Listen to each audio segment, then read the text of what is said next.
Nous sommes l'après-midi du samedi 22 octobre 2005 à Ocilla, Géorgie.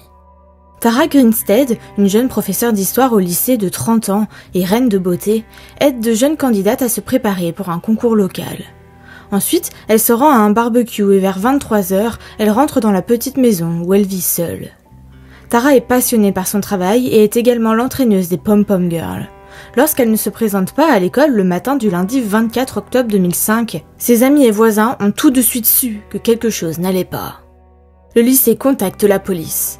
Le chef de la police d'Ocilla, Bill Hancock, est le premier à arriver sur les lieux. La voiture de Tara est toujours garée dans l'allée, ouverte. La porte d'entrée est fermée à clé et personne ne répond. Une carte de visite est coincée dans l'ouverture. Les voisins, un couple de personnes âgées, possèdent un double des clés de la maison de Tara. Ils étaient très proches de la jeune femme et surveillaient sa maison la nuit. Ils avaient même mis en place un petit système. Chaque soir, lorsque Tara rentre chez elle, elle allume la lampe située près de la fenêtre dans une pièce donnant sur leur maison. Cette nuit-là, la lampe de Tara n'a jamais été allumée. Hancock utilise la clé du voisin pour rentrer chez elle. La maison est vide et en parfait état, mais il y a quelques petites choses qui ne collent pas. Le sac à main et les clés de la maison de Tara ont disparu. Son réveil est retrouvé sous son lit, qui est d'ailleurs défait, et la lampe de chevet a l'abat-jour de travers, comme s'il avait été renversé. Il y a 2 taches de sang sur son oreiller. Son téléphone portable est en train de charger sur la table de nuit. Les perles d'un collier brisé sont éparpillées sur le sol, mais la police ne sait pas si le collier a été cassé par accident ou si cela signifie qu'il y a eu une lutte à l'intérieur de la maison. Ils finissent par conclure que rien ne permet de penser qu'il y a eu une lutte. À l'extérieur, dans le jardin de devant, les enquêteurs tombent sur un indice important, un gant en latex. Il est soigneusement récupéré pour partir en analyse. Hancock se rend rapidement compte de la gravité de l'affaire. Il appelle le bureau d'enquête de Géorgie pour obtenir du renfort, mais tout ne va pas se passer comme prévu.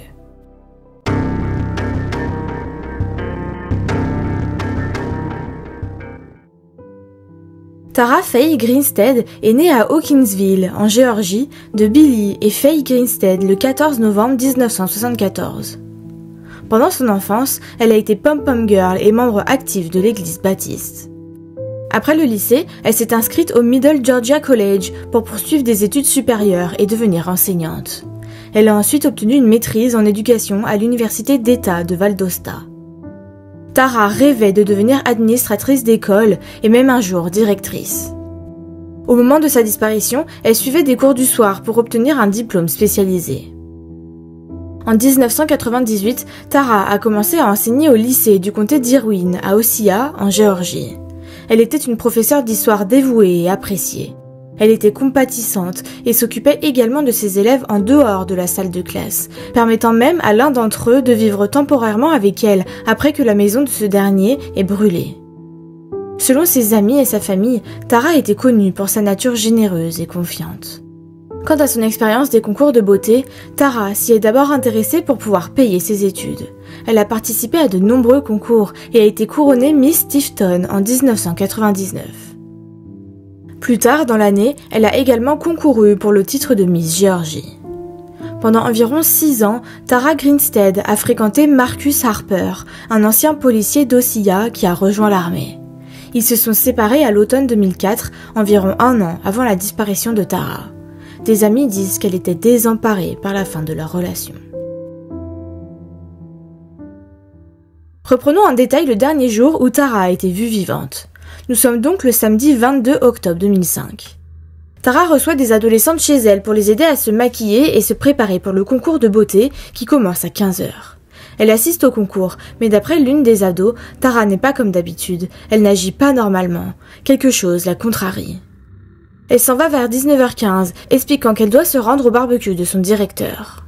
Entre le moment où elle quitte le concours et celui où elle se rend au barbecue ce soir-là, Tara s'arrête brièvement chez un ami, Red Roberts, le fils de son propriétaire.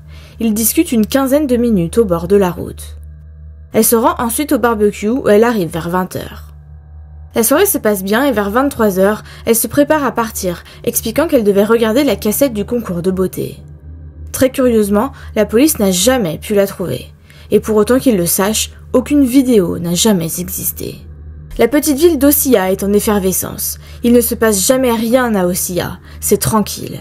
Située au sud de la Géorgie et à l'intérieur des terres, Ossia a, en 2005, une population d'environ 3600 habitants et ne compte que 2 feux de circulation.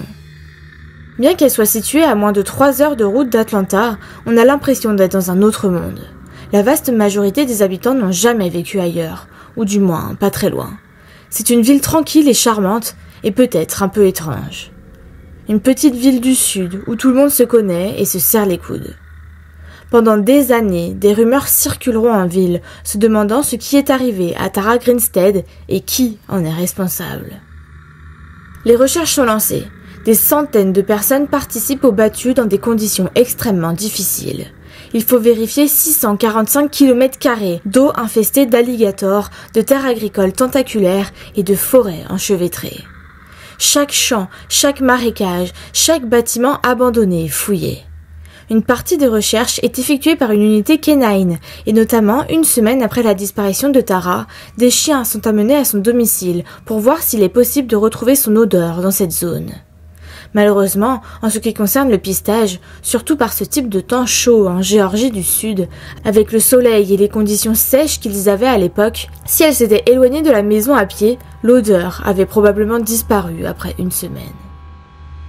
Une récompense à hauteur de $80 000 est mise en place pour toute information permettant de retrouver la jeune femme. Marcus Harper. La vie amoureuse de la jeune professeure est examinée de près. On en revient donc à Marcus Harper, son ex-compagnon. Ils se sont rencontrés en 1999 par l'intermédiaire d'un ami commun. À cette époque, Marcus était officier au sein de la police d'Ossia, mais il s'est engagé dans l'armée après les attentats du 11 septembre 2001.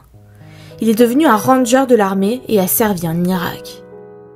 En octobre 2005, il est rentré à Ossia pour 3 semaines, mais il n'aurait pas averti Tara de ce fait, leur relation étant terminée depuis plus d'1 an et restant assez houleuse à ce moment-là. C'est au cours de ces 3 semaines à Ossia que Tara a disparu. Marcus déclare que Tara a mis fin à leur relation bien avant qu'elle ne disparaisse, à cause d'une inadéquation de projet de vie. Tara voulait se marier, Marcus, non. D'après lui, même si Tara a initié leur rupture, elle est revenue vers lui plusieurs fois pour qu'ils se remettent ensemble. Ensuite, d'après lui, elle est devenue très irrationnelle et lui a dit que si elle découvrait qu'il sortait avec quelqu'un, elle se suiciderait. Le 14 octobre, Tara a d'ailleurs envoyé un mail à la mère de Marcus, disant « Rappelle à Marcus ce que j'ai dit à propos de quelque chose qui pourrait m'arriver ou même lui arriver.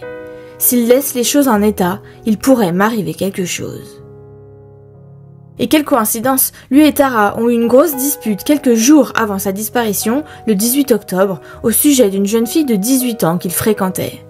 Tara ne pensait pas que ses parents approuveraient que leur fille de 18 ans sorte avec un homme trentenaire. Elle aurait menacé Marcus de tout dévoiler aux parents. Alors, a-t-il un alibi ? Ce soir-là, Marcus a quitté un bar, le White Horse Saloon, à Fitzgerald, peu après 1h du matin, et s'est rendu à Ossia. Il était à la recherche de son ami, le sergent Sean Fletcher, un officier de police d'Ossia, qui l'a rejoint vers 2h du matin. L'agent Fletcher a été appelé dans une maison de West 4th Street, où un homme du quartier Benny Merritt, connu pour son comportement erratique, aurait pénétré dans la maison de quelqu'un et aurait refusé d'en sortir. Le temps que Marcus et Sean arrivent, Benny Merritt était parti, mais il sera arrêté à une station-service plus tard, où Sean et Marcus se sont rendus. Quand ils ont eu fini, il était 4h28 du matin. Marcus affirme qu'il est rentré chez lui pour dormir. La mère de Marcus s'est également portée garante de son retour à la maison cette nuit-là, vers 5h du matin, et a déclaré qu'il était allé directement se coucher. Il s'est montré très ouvert et coopératif dans le cadre de l'enquête. Alors, malgré les soupçons de tous, il est rapidement exclu de la liste des suspects.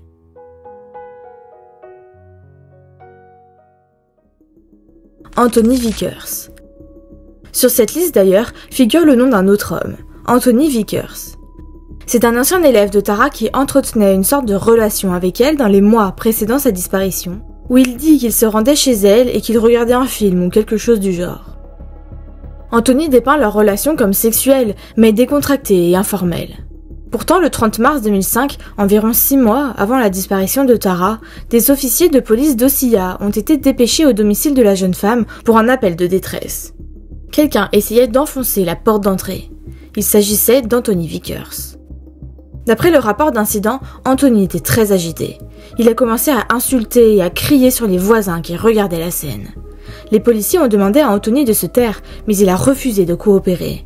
Il a alors été menotté, arrêté et emmené au centre de détention du comté d'Irwin. Pour autant, Anthony réfute tout à fait cette version des faits. Il dit avoir été attaqué par les policiers alors qu'il voulait coopérer. Selon les amis et la famille de Tara, la relation qu'Anthony disait avoir avec elle était une sorte de délire ou de fantasme. Ils disent que Tara a pris Anthony, un enfant à problème, sous son aile, ce qui était tout à fait dans sa nature, offrant ainsi une explication possible au fait qu'elle passait du temps avec lui. Mais est-ce l'entière vérité, ou est-ce que Tara était, inconsciemment ou non, ambiguë avec lui? Car tout le monde n'a pas la même version de l'histoire. Et les commérages vont bon train à Ossia. La rumeur serait que Tara était très libre avec les hommes. Apparemment, la mère d'Anthony aurait dit une fois avec désinvolture qu'elle avait surpris Tara une nuit en train de sortir par la fenêtre de la chambre de son fils. Quelques semaines après la disparition de Tara, Anthony reçoit un mystérieux appel téléphonique d'un numéro inconnu. Tout ce qu'il entend, c'est une fille qui crie et qui pleure, et il est convaincu qu'il s'agit de Tara. Évidemment, il en parle à la police, et leur réponse le laisse pantois. Ils lui disent qu'ils ont fait des recherches et que l'appel provenait de la maison d'un trafiquant de drogue connu. Et c'est tout. On ne sait pas vraiment s'ils ont creusé plus que ça ou pas. Dans tous les cas, Anthony accepte de faire un prélèvement ADN et de passer au détecteur de mensonges. D'après les policiers, il ne ment pas, alors il est lui aussi exclu de la liste des suspects. Mais il révèle une information très importante. Ce jour-là, le 30 mars 2005, quand il essayait d'enfoncer la porte d'entrée, il y avait un autre homme dans la maison de Tara. Son nom a été masqué dans les rapports, on connaît uniquement ses initiales, HD. Anthony raconte qu'il ne le connaissait pas, mais que cet homme était un flic de Perry, une ville située à 1h15 de route, et qu'il ne lui a pas fait bonne impression. Vous vous souvenez de la carte de visite retrouvée coincée dans la porte de Tara? Devinez à qui elle appartient. Au détective Heath Dykes, police de Perry. Heath Dykes est un ami de la famille Grinstead. Le 23 octobre, tard dans la nuit, avant que sa disparition ne soit signalée, la mère de Tara s'est inquiétée parce qu'elle ne répondait pas. Elle a donc demandé au détective Dykes d'aller voir si elle allait bien. Il a conduit de Perry à Ossia et est probablement arrivé vers minuit et demi, donc techniquement c'était lundi matin. Il est arrivé, a frappé à la porte, n'a trouvé personne, a laissé sa carte de visite et est parti. N'est-il pas étrange qu'un inspecteur chevronné n'ait pas vu le gant en latex sur le sol? On pourrait penser qu'il fera un peu de travail de détective, mais tout ce qu'il a fait, c'est laisser sa carte de visite. Interrogé, il dit qu'il n'a vu aucun gant dans le jardin et qu'il pense qu'il l'aurait remarqué s'il avait été là. Le gant. En parlant du gant, il est parti en analyse et de l'ADN d'un homme y est retrouvé. Mais impossible d'identifier cet homme. Au cours de l'enquête, les agents comparent l'ADN à celui de dizaines d'hommes qui connaissaient Tara ou qui étaient en relation avec elle, mais aucun d'entre eux ne correspond. L'ADN est également entré dans des bases de données géorgiennes et nationales, mais il n'y a toujours pas de correspondance. Mais on peut se demander par quel miracle ce gant est arrivé là. Si vous portez des gants en latex pour commettre un crime, pourquoi en enlever au moins un avant de quitter les lieux ? Certains disent que le criminel est entré chez Tara avec des gants, a fait ce qu'il avait à faire, est ressorti puis a enlevé au moins un gant pour ne pas se retrouver dehors avec des gants en latex et avoir l'air coupable. Mais quel est l'imbécile qui laisserait le gant sur place ? Certains disent aussi que c'est trop gros et qu'il y a une chance sur deux pour que le gant ait été spécialement posé là. Quoi qu'il en soit, l'enquête continue, et elle continuera pendant de nombreuses années. La disparition mystérieuse de Tara déconcertera sa famille et les enquêteurs pendant plus de 10 ans. Malgré des recherches approfondies et une campagne d'affichage visant à recueillir des informations, l'affaire n'est pas élucidée.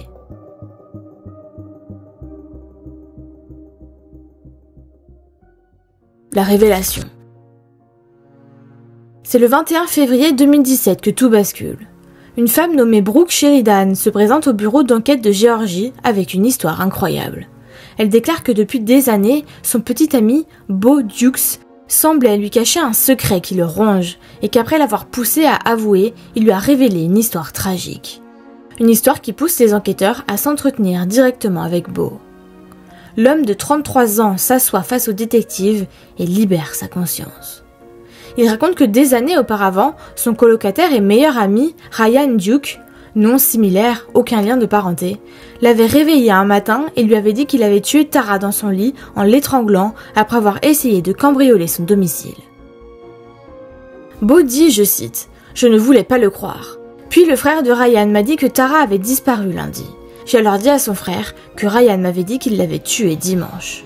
Je voulais que ce soit faux, mais mercredi, j'ai réalisé que je devais le confronter à ce sujet. C'est alors qu'il m'a emmené dans le verger de ma famille, jusqu'au corps. Alors on a décidé de le brûler. L'endroit était assez isolé. Il se trouve aussi qu'il y avait une énorme pile de bois à brûler juste là. J'ai pensé que se débarrasser complètement du corps était la meilleure solution. J'ai aussi réalisé que je pouvais facilement être impliqué à ce moment-là. Il a utilisé mon camion et l'a mise dans le verger de ma famille. » Bo emmène les enquêteurs à l'endroit où a été brûlée la dépouille de Tara. Plus tard, les tiques viendront prélever des échantillons et retrouveront des petits bouts d'os humains. Même si aucune analyse ADN n'a pu confirmer qu'il s'agissait bien de Tara, tout le monde est convaincu que c'est tout ce qu'il reste de la jeune femme. Ryan Duke, 33 ans, est arrêté le 23 février 2017. Il est interrogé et lui aussi passe aux aveux, mais sa version est différente. Il raconte que le soir du 22 octobre 2005, il était ivre et drogué et avait décidé de cambrioler la maison de Tara à la recherche d'argent. Il ne s'attendait pas à ce qu'elle soit là, et quand elle est arrivée derrière lui, il a pris peur et lui a envoyé un coup de poing dans la figure qui l'a fait tomber à terre. Ryan aurait déclaré s'être enfui, puis avoir appelé la maison depuis une cabine téléphonique pour voir si Tara répondrait. Comme elle ne répondait pas, Ryan s'est dit qu'elle devait être morte.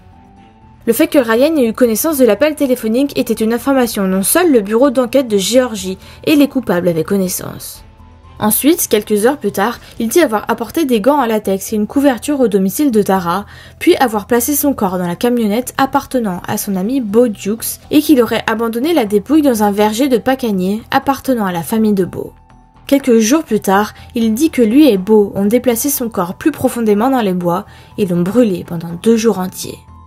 Et le pire, c'est qu'il a fallu que ces 2 hommes soient pointés du doigt une 4e fois pour enfin faire bouger les choses. Car au cours des dernières années, 3 personnes différentes ont interpellé la police au sujet de Ryan et Bo, expliquant précisément qu'ils les avaient entendus dire qu'ils avaient tué Tara, mais la police n'a jamais rien fait. L'ADN de Ryan est comparé à celui retrouvé dans le gant en latex, et c'est un match parfait. Bo Dukes est arrêté le 3 mars 2017 et accusé de tentative de dissimulation d'un décès, d'entrave à l'appréhension et de falsification de preuves. En 2018, Bo est libéré dans l'attente de son procès. Le 31 décembre, il viole 2 femmes à son domicile en les menaçant d'une arme à feu, puis s'enfuit. Il est arrêté quelques jours plus tard. Le procès de Bo débute le 19 mars 2019. Il plaide non coupable, mais il est reconnu coupable d'avoir contribué à dissimuler le meurtre et est condamné à 25 ans de prison le 22 mars 2019. Il reconnaît finalement sa culpabilité lors de son audience de détermination de la peine en disant « Mes actes étaient lâches, insensibles et cruels ». Concernant Ryan, son avocat commis d'office dépose une requête visant à faire supprimer toutes les déclarations qu'il a faites aux forces de l'ordre pendant sa garde à vue. Il fait valoir qu'il avait fait ces déclarations sans la présence d'un avocat et sous l'influence de drogue. Le procès de Ryan débute le 9 mai 2022. Il plaide non coupable. Ses avocats soutiennent qu'il a fait de faux aveux en 2017, en partie parce qu'il avait peur de son ancien ami Bo. Ryan choisit de témoigner pour sa propre défense et donne une toute nouvelle version de cette affaire. Il déclare que le matin suivant la disparition de Tara, c'est Bo qui l'a réveillé et qui a admis avoir tué Tara, qu'il lui a montré le sac à main et le portefeuille de la jeune femme. Ryan précise qu'il ne savait pas comment Tara était morte, mais qu'il est allé au verger avec Bo et qu'il l'a aidé à déplacer son corps avant que Bo n'allume le feu. L'avocat principal de Ryan déclare lors de sa plaidoirie finale. Il n'a pas été trouvé d'empreinte digitale sur le montant de la porte permettant de relier Ryan à la maison. Rien non plus qui ne relie Ryan à la voiture ou à une autre porte arrière ou à toute autre chose de ce genre. Rien ne le relie en termes d'empreinte digitale à l'intérieur de la maison. Pourquoi est-ce si important ? Si l'on en croit la déclaration de Ryan en février 2017, il a dit qu'il n'avait pas porté de gants lorsqu'il est entré dans la maison. Cela signifie qu'il a saisi la poignée de la porte et l'a refermée. Il l'aurait donc fait sans laisser d'empreinte digitale. Ce n'est pas logique. S'il n'avait pas utilisé de gants, ces empreintes digitales seraient sur la porte. Les tiroirs. On a parlé de ces tiroirs. L'État a suggéré que ces tiroirs étaient ouverts comme si quelqu'un était entré à l'intérieur pour chercher des choses à voler. C'est un tiroir à vêtements et il est à moitié ouvert. Les filles se préparaient pour un concours de beauté. Quelle est la raison la plus probable pour laquelle ce tiroir est ouvert ?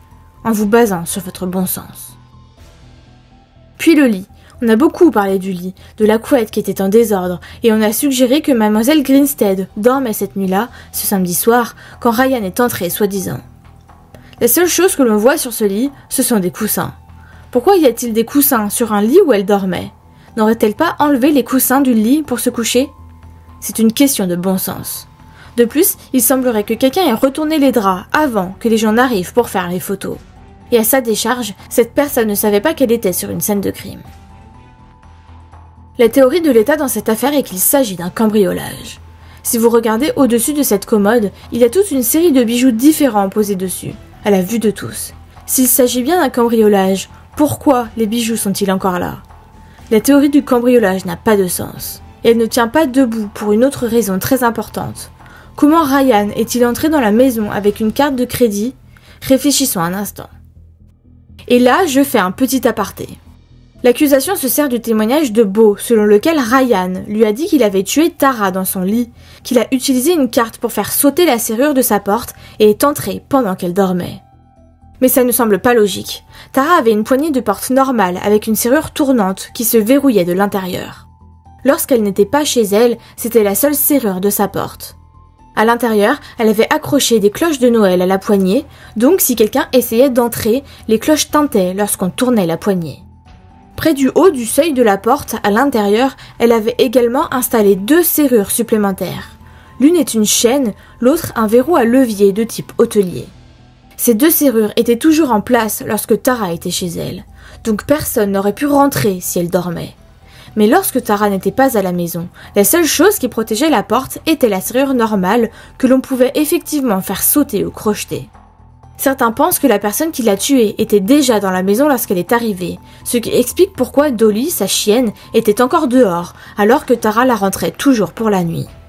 D'autres pensent qu'elle a été mise hors d'état de nuire ou attaquée peu après son arrivée par quelqu'un qui se trouvait déjà dans la maison.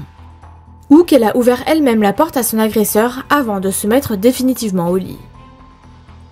On reprend la plaidoirie. Que signifie cette serrure ? C'est un détail très important. Il n'est listé nulle part dans le dossier de la police, qui est pourtant le plus gros dossier de l'histoire de ce commissariat, et il n'y a aucune trace d'un témoignage ou d'une enquête de la scène de crime qui documente ces serrures intérieures. Cette serrure est importante, car nous avons appris que la plus grande peur de Tara Grinstead était d'être attaquée la nuit. Nous savons que le lundi matin, Joe Portier, son voisin, s'est présenté avec un double des clés de Tara. Cette porte est fermée de l'extérieur. Il tourne simplement la clé et l'ouvre. Cela nous prouve que la serrure intérieure n'a jamais été verrouillée cette nuit-là. Cela signifie que Tara Grinstead n'est jamais rentrée à l'intérieur de chez elle cette nuit-là. Elle a quitté la maison, a fermé la porte derrière elle, a pris son sac à main et ses clés, et nous ne savons pas où elle est allée. Sa meilleure amie nous a également dit qu'il manquait un pantalon de yoga. Au moins un témoin dit également qu'il manque une paire de baskets à lacets.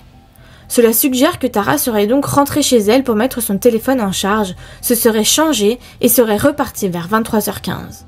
Parlons maintenant de sa voiture. Il s'agit d'une voiture de sport blanche que tout le monde reconnaît apparemment en ville. Le témoin John Olmsted dit qu'il a sorti son chien vers minuit pour le promener, et que la voiture de Tara n'était pas là. C'est une preuve supplémentaire que Tara a quitté son domicile cette nuit-là dans cette voiture. D'autres témoins, les Boykins, sont les premiers à pouvoir témoigner qu'ils ont revu la voiture dimanche. Ils ont dit que c'était entre 14 et 16 heures. Elle réapparaît donc soudainement, et elle n'est pas fermée à clé. Tous les proches de Tara disent que c'est inhabituel. Donc la voiture a disparu. Personne ne voit la voiture pendant une longue période. Où était-elle ? Et où était Beau pendant tout ce temps ? Nous aurions aimé lui poser cette question.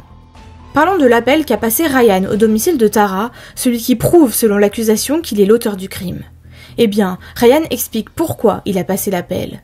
Beau venait de lui dire qu'il l'avait tuée. Il essayait de savoir s'il mentait ou non.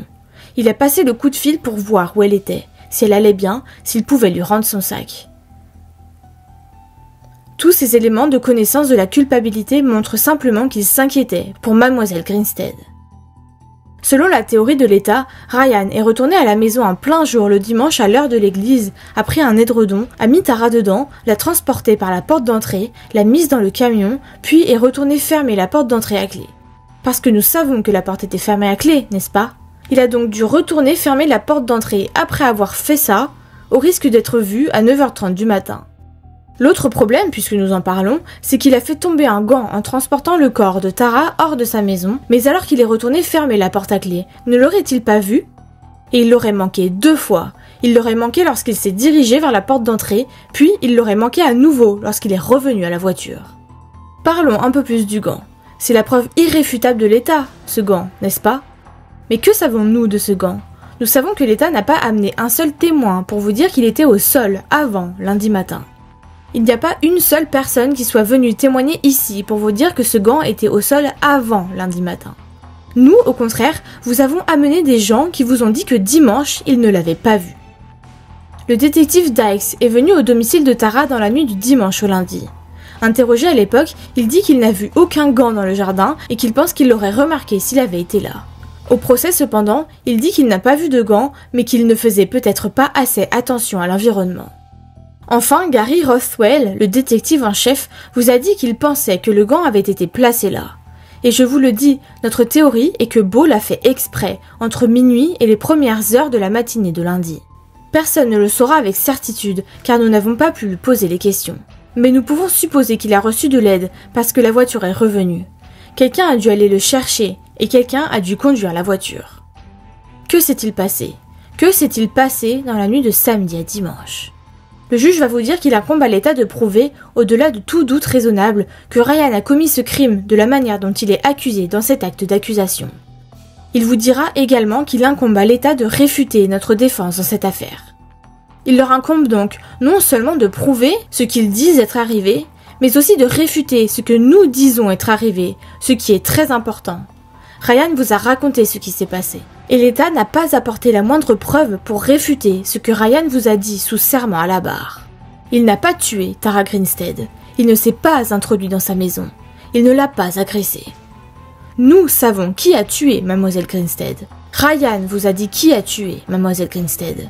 La personne qui a tué Mademoiselle Grinstead est venue ici et a plaidé le 5e amendement. Ryan, lui, est venu témoigner et a résisté au contre-interrogatoire et à toutes ces questions. Il n'est pas coupable. Le 20 mai 2022, un jury acquitte Ryan Duke des chefs d'accusation de meurtre avec préméditation, d'agression aggravée et de cambriolage, mais l'a reconnu coupable d'avoir dissimulé un décès. Le 23 mai, Ryan Duke est condamné à 10 ans de prison. Le juge Reinhardt lui dit lors du prononcé de la sentence: « Chaque jour, Tara était introuvable.